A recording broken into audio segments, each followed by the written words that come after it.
we're trying to get accomplished. First of all, we had obviously a very fun season last year with the Gator Bowl victory, huh? Yeah, baby. But because of obviously the great season, sometimes we have some of our guys that get a little bit injured, a little banged up, and so we have about 13 players from last fall that aren't participating right now in spring practice. And the one area that's probably the most affected by that is our offensive line. So I believe we've had eight healthy offensive linemen to go for the last 3 weeks of practice. So we typically go and scrimmage on a day like today, and we'll go 11 on 11 and move the football and get into all the situations that you might see in a normal game. But because of the depth at our offensive line to keep our guys healthy and safe, we just did a normal practice. So if you were to come out and watch us last Tuesday or Thursday or the previous 3 weeks, you would have seen a very similar structure of practice. We start off with a dynamic warm-up. We then go into our what we call specialist period, where we work catching punts, catching kickoffs, punting the ball, our field goal placements, our short snaps, long snaps. Our quarterbacks and wide receivers and DBs get warmed up in what we call a drill. It's called pat and go. Our O-line gets warmed up for PAT field goal, and our punt front works all the looks that we're going to see. We then progress into our kicking period to start practice off. Our first 2 periods every single day will be PAT field goal and punt. And our expectation as a coaching staff is pretty simple. If we don't get anything else accomplished, we're going to kick field goals and protect them the right way and make them. We're going to protect our punter and get the ball punted to be able to go play defense and flip the field position. There's very few times that we've had to extend those 2 periods, but in the past a couple times we've had to do that where all we've done is kick field goals for about 20 minutes or punt the ball for about 20 minutes. So that starts the structure.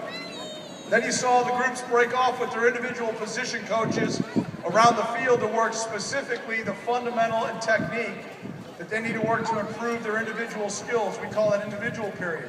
There were some times when different groups came together and we worked group drills like D-line and linebackers, or quarterbacks and running backs, quarterbacks and wide receivers.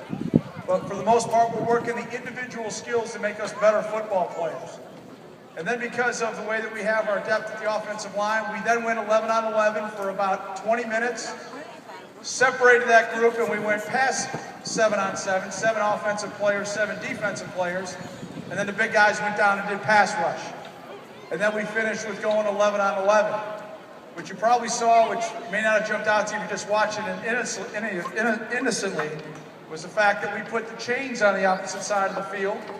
And one of the situations was 3rd down and medium, a big down in distance in college football, 3rd and 3 to 7. We have to get off the field as a defense, and we've got to pick up first downs and sustain the drives during that period.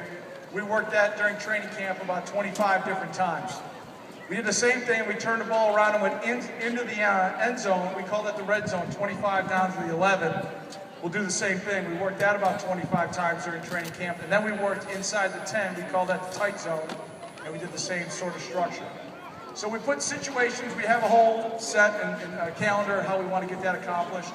And what we're trying to do is teach the guys not only how to execute our X's and O's, but how to do them fundamentally correct. How to do it within a framework what we're trying to do to stay healthy and safe, but most importantly, how to be the best football player you can be. And then we compound that with the down and distance and the field zone. So that's a lot of information, but that's the whole structure of today's practice. We just weren't running plays. There were situations put in that you'll see on Saturdays in the fall that we drill those specific situations. So that was the style of today's practice, and that's what we've had to do because of our depth. If it was a previous year or maybe next year, you probably would have seen us scrimmage today. We just had the offense go against the defense for about 100 plays. We just can't do that because of our depth right now, but we've really improved. Our guys have had a great offseason. Winter workouts have gone great. And so to this point now, through 3 weeks of spring practice, we feel like we're taking the necessary steps to be Big Ten champions. And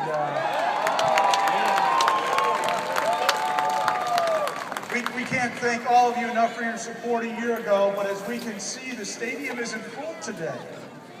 All right, so we've got a lot of work to do, everybody sitting in the stands. And so what I would ask you to do, as we get ready for the fall, we've got an unbelievable home schedule, to come on out here and watch your team, Chicago's Big Ten team, and watch the best young men in the country play for you. And we take great pride in that. And so I'm talking now to the little people that are here for the clinic today, okay? So I just need you to be quiet, and I need you for about 1 minute to listen to me.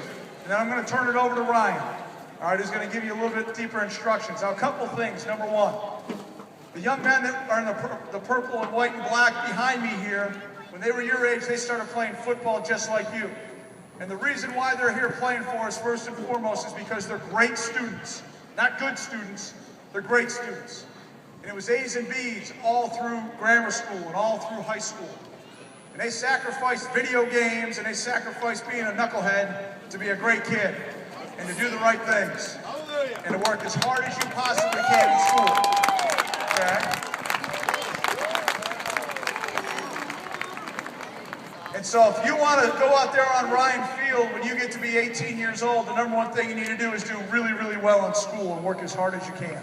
The second thing is to listen to your parents and your teachers and your coaches and be a great young person. And the third area that you have to be great in is you have to love football. And that's why you're here today. And we're going to have a great clinic for you. But I expect that all of you guys are going to come participate in this clinic. You're all healthy today. Everybody feels really good, correct? Yes? All right, now I have one goal. I need your ears. I need your ears. I have one goal for you. You have to leave today in about an hour feeling as healthy as you do right now. So you got to be really smart. We got to listen to the coaches and what they're telling you to do and how to do it. And if you're not sure, you need to ask them the question, how do I do this so that we can stay healthy and safe? And my last request for you guys is to make sure whoever brought you here today brings you back to all 7 of our home football games this year. And you get to have a great time watching us party with the best band in the world. So have a lot of fun today. After you're done, enjoy the Final 4 games, because in a couple of years, our basketball team's going to be there too. So thanks so much, and go Cats. Here's my man, Ryan Snow.